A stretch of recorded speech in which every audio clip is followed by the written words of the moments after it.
बीता हुआ कल आपके दिमाग में है और आने वाला कल आपके हाथ में है। तुला राशि में जन्मे जातकों के लिए ये महीना सावधानी से भरा महीना है। न केवल स्वास्थ्य बल्कि आपको आर्थिक तौर पर भी इस महीने बहुत सावधानी बरतने की आवश्यकता पड़ेगी, क्योंकि महीने की शुरुआत में ही खर्च का बोझ अचानक आपके ऊपर आ जाएगा, जिसे संभालना आपके लिए थोड़ा चुनौतीपूर्ण हो सकता है। करियर की बात करें तो नौकरी में काफ़ी व्यस्तता रहेगी और आपकी भागदौड़ बनी रहेगी। एक जगह डटकर काम करना थोड़ा मुश्किल रहेगा, लेकिन आप अपनी मेहनत जारी रखेंगे। व्यापार करने वाले जातकों को यात्राओं पर जाने का मौका मिलेगा और अनंत यात्राओं में उन्हें अच्छा व्यापार करने से अच्छे परिणाम की प्राप्ति हो सकती है। व्यापार के उद्देश्य से यह महीना काफ़ी अच्छा गुजरने वाला है। विवाहित जातकों के लिए महीने की शुरुआत अच्छी रहेगी और रिश्ते में प्रेम की अभिवृद्धि होगी। हालांकि महीने का उत्ताद कुछ कमज़ोर रहने की संभावना है। इसी तरह जो जातक अभी लव रिलेशनशिप में हैं, अफेयर में हैं, उनके लिए भी महीने की शुरुआत काफ़ी अच्छी दमदार रहेगी। लेकिन जैसे जैसे महीना बढ़ेगा वैसे वैसे कुछ प्रॉब्लम्स जन्म ले सकती हैं आपके दरमियान। पारिवारिक जीवन में समरसता रहने की संभावनाएं हैं। भाइयों को आपकी मदद की आवश्यकता पड़ सकती है। विद्यार्थी वर्ग को भरपूर मेहनत करने के लिए तैयार रहना चाहिए। स्वास्थ्य के दृष्टिकोण से इस दौरान आपको शारीरिक समस्याओं के प्रति सचेत रहने की आवश्यकता होगी, क्योंकि आपको कोई पुरानी बीमारी परेशान कर सकती है, पुनः परेशान कर सकती है। आइए अब शुरुआत करते हैं सबसे इंटरेस्टिंग टॉपिक यानी प्रेम व वैवाहिक जीवन की। यदि आप किसी प्रेम संबंध में हैं तो यह वक्त आपकी पूरी परीक्षा इस महीने लेने वाला है। पंचम भाव के स्वामी वक्री शनि पंचम भाव में पूरे महीने विराजमान रहेंगे, जिससे आप अपने रिश्ते के प्रति वफादार रहेंगे। आप अपने प्रियतम की खुशी के लिए बहुत कुछ करेंगे और कई मामलों में बहुत सारी कुर्बानियां भी देंगे। आप चाहेंगे कि आप अपने प्रियतम को हर वो खुशी दें जो उनको प्राप्त होनी चाहिए। इससे आपके बीच में प्रेम बढ़ेगा। लेकिन 20 अक्टूबर से मंगल अपनी नीच राशि कर्क में दशम भाव में जाकर वहां से अपनी अष्टम दृष्टि को वक्री शनि महाराज को पूर्ण रूप से देखेंगे, जिससे आपके रिश्ते में तनाव बढ़ सकता है।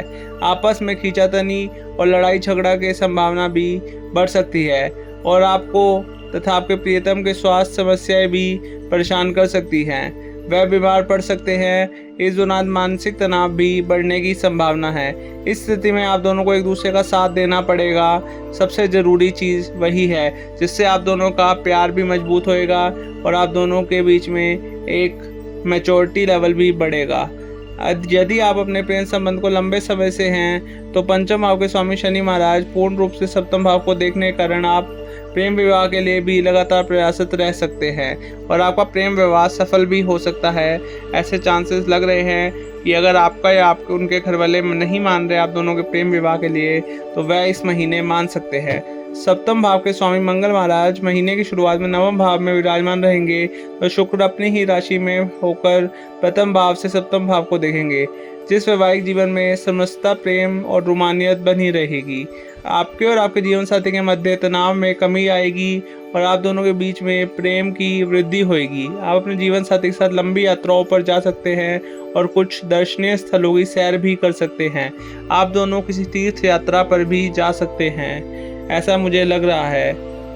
आपके द्वादश भाव में महीने की शुरुआत में सूर्य, बुध और केतु की उपस्थिति आपके अंतरंग संबंधों में कुछ परेशानियां खड़ी कर सकती है और इसकी वजह आपका स्वास्थ्य भी हो सकता है।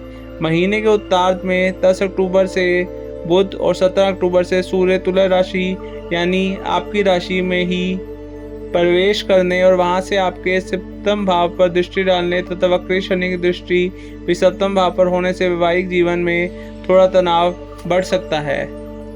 इससे आपको किसी तरह के टकराव से बचना चाहिए और अपने जीवन साथी या प्रियतम को पर्याप्त समय और सम्मान देना चाहिए। इससे आपका रिश्ता संभल पाएगा और आप चुनौतीपूर्ण समय को भी आसानी से व्यतीत कर लेंगे। पारिवारिक तौर पर देखा जाए तो यह महीना अनुकूल रहने की संभावना दिखाई दे रही है। शुक्र महाराज अपनी ही राशि में विराजमान होकर आपके मन में सभी के लिए प्रेम की भावना उत्पन्न कर रहे हैं और सभी से अच्छा व्यवहार करने के लिए आपको मजबूर कर रहे हैं, आपको मोटिवेट कर रहे हैं।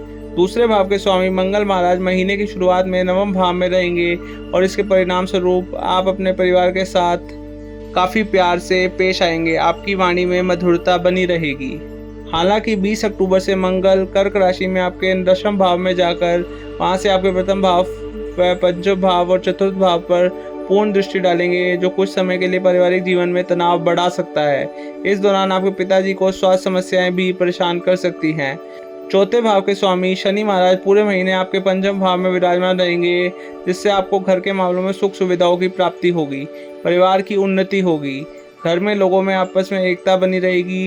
लेकिन मंगल के कर्क राशि में आकर आपके चतुर्थ भाव में स्वामी शनि महाराज को देखने के कारण आपके माता और पिता का स्वास्थ्य खराब हो सकता है और घर में कुछ अशांति भी हो सकती है। इसलिए इस समय को शांति से व्यतीत कर लेने में ही भलाई होगी। आपके भाई बहनों को कुछ चुनौतियों का सामना करना पड़ेगा, जिससे उन्हें आपकी मदद की दरकार होगी।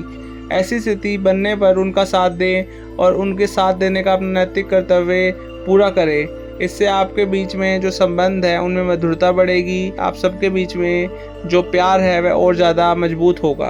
आप दोनों का रिश्ता मजबूत होगा। आपके लिए आसान सा उपाय यह है कि आपको शनिवार के दिन शिव चालीसा का पाठ अवश्य करना चाहिए।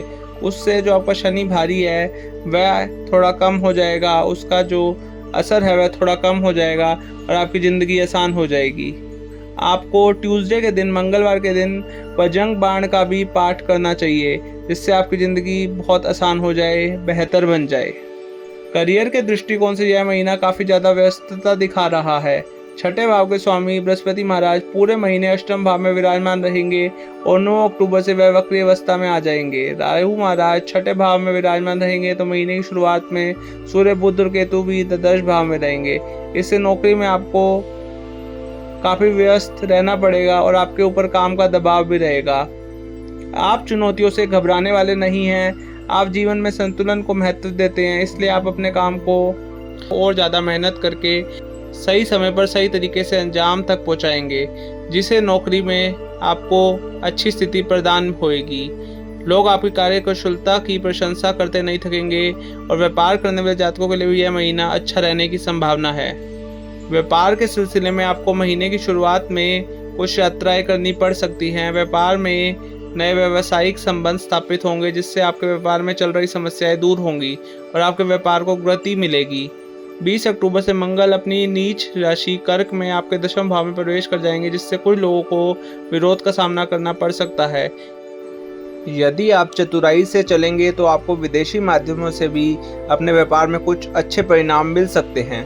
महीने की शुरुआत में व्यावसायिक साझेदार से आपके संबंध अच्छे रहेंगे, लेकिन महीने के उत्तरार्ध में उसमें कुछ समस्या आ सकती है। इसलिए सचेत रहिएगा, सावधान रहिएगा और ख़ासकर अपने डॉक्यूमेंट्स के बारे में, जो जीएसटी से रिलेटेड डॉक्यूमेंट्स होते हैं उनकी देखभाल अच्छे से करिएगा। उनमें कोई फ्रॉड ना हो रहा हो, उनमें कोई छेड़छाड़ ना हो रही हो। महीने की शुरुआत में शुक्र महाराज प्रथम भाव में बैठकर आपके सप्तम भाव को देखकर व्यापार को नई ऊंचाइयों तक ले जाने में मदद करेंगे और आपको हर सुख पालन प्राप्त होगा, जो आपके व्यापार के लिए आवश्यक होगा। इसके बाद 10 अक्टूबर से बुध तुला राशि में, यानी आपकी ही राशि में प्रवेश करेंगे और वहां से आपके सप्तम भाव पर पूर्ण दृष्टि डालेंगे, जिससे व्यापार के सिलसिले में आपको सरकारी क्षेत्र से भी मदद मिलेगी और आप अपनी बुद्धिमानी से भी अपने व्यापार को सफल बनाने में कामयाब हो सकते हैं। पूरे महीने वक्री शनिदेव पंचम भाव में आपके सप्तम भाव को देखेंगे, जिससे बीच बीच में आपको चुनौतियों का सामना करना पड़ सकता है, लेकिन आपको इन चुनौतियों को नज़रअंदाज नहीं करना चाहिए, बल्कि सामना करते हुए आगे बढ़ना चाहिए, क्योंकि आप एक साहसी जातक हैं। अगर आपकी आर्थिक स्थिति को देखा जाए तो यह महीना आर्थिक तौर पर चुनौतियां प्रस्तुत करने वाला है। वैसे तो पूरे महीने वक्री शनि महाराज पंचम भाव में बैठकर आपके एकादश भाव को देखेंगे और उनकी दृष्टि आपके द्वितीय भाव पर भी होगी, जिससे आप धन प्राप्ति करके धन को बढ़ाने और धन को संचित करने के लिए पूर्ण रूप से प्रयास करते नजर आएंगे। इसमें बहुत हद तक कामयाब भी होंगे। आपकी आर्थिक स्थिति बेहतर होने लगेगी। लेकिन दूसरी तरफ राहु महाराज के छठे भाव में, बृहस्पति महाराज के अष्टम भाव में पूरे महीने बने रहने के कारण और सूर्य केतु तथा बुध के महीने की शुरुआत में द्वादश भाव में होने के कारण खर्चों में अधिकता महीने की शुरुआत से ही रहेगी। आपके ऊपर खर्च का बोझ बना रहेगा, जो आपको परेशान कर सकता है और इससे आप कई मामलों में खुद को असहाय या थोड़ा मायूस भी महसूस करेंगे, क्योंकि घर में आपके कुछ खर्चे नियंत्रण से बाहर हैं, जो आपको करने ही पड़ेंगे। हो सकता है आपका जीवन साथी भी आपसे कुछ खर्चे करवाए, जैसे कि ड्रेस वगैरह पे या फिर कोई गिफ्ट पे, जो आपको करना ही पड़े, आप उससे बच ना पाएँ। हालांकि 20 अक्टूबर से मंगल के दशम भाव में आने, 10 अक्टूबर से बुध के तुला में और सूर्य के भी 17 अक्टूबर से तुला में चले जाने से आपके खर्चों की समस्या धीरे धीरे कम हो जाएगी। पूरी तरह समाप्त तो नहीं होगी पर उसमें कमी अवश्य आएगी। इसके अतिरिक्त शुक्र 13 अक्टूबर से आपके दूसरे भाव में चले जाएंगे, जिससे आर्थिक स्थिति बेहतर होगी, आपका बैंक बैलेंस बढ़ेगा और आर्थिक मोर्चे पर आप कामयाब रहेंगे। व्यवसाय की यात्राओं के माध्यम से व्यापार में उन्नति के योग बनेंगे, जिससे आपको धन लाभ होएगा, बहुत अच्छा धन लाभ होएगा। यह महीना स्वास्थ्य के दृष्टिकोण से कुछ कमजोर रहने की संभावना है। शुक्र महाराज महीने की शुरुआत में अनुकूल स्थिति में अपनी ही राशि यानी कि आपके प्रथम भाव में विराजमान रहें तो आपका एक अच्छा व्यक्तित्व, चुंबकीय आकर्षण और उत्तम स्वास्थ्य प्रदान होएगा लोगों के समक्ष। लेकिन इस समय अगर आप देखें तो पंचम भाव में वक्री शनि महाराज, छठे भाव में राहु, अष्टम भाव में बृहस्पति और द्वादश भाव में सूर्य और केतु विराजमान रहेंगे, जो आपको स्वास्थ्य समस्याएं दे सकते हैं। बृहस्पति की दृष्टि और नवम भाव में बैठे मंगल की दृष्टि भी द्वादश भाव पर होगी, जिससे आपको नेत्र रोग, आंखों से जुड़ी समस्याएं, आंखों के सूखने का रोग, पैरों में दर्द तथा पेट से जुड़ी समस्याएं परेशान कर सकती हैं। इसलिए इन समस्याओं से काफ़ी सचेत रहिएगा। इसके बाद बुध 10 अक्टूबर से और 16 और 17 अक्टूबर से आपके दशम भाव में चले जाएंगे और मंगल आपके दशम भाव में चले जाएंगे।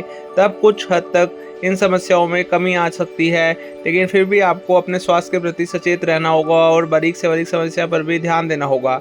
अगर आपकी समस्या बढ़ती है तो जल्दी से चिकित्सक से मिल लीजिएगा और अपनी सेहत पे खास ख्याल दीजिएगा, तभी आप तंदुरुस्त रह पाएंगे। हो सके तो व्यायाम अवश्य कीजिए, जिम ज्वाइन कर लीजिए, वॉक पे जाइए या रनिंग पे जाइए, घर में योग कीजिए, मेडिटेशन कीजिए, ध्यान दीजिए, लेकिन अपने हेल्थ पे खास फोकस दीजिए। 8 घंटे नहीं तो 7 घंटे की नींद अवश्य लीजिए। अगर आप किसी भी समस्या से जूझ रहे हैं तो उस पर ध्यान अवश्य दीजिएगा और अपने स्वास्थ्य को आप खुद ही मैनेज करेंगे। आपके लिए आसान सा उपाय यह है कि आप शनिवार के दिन शनि चालीसा का पाठ अवश्य करिए, उससे आपके रोग कम हो जाएंगे, आपकी राशि के दोष कम हो जाएंगे और आपका जीवन बहुत आसान हो जाएगा। कठिन समस्याओं से मुक्ति के लिए छाया दान करना बेहतर रहेगा।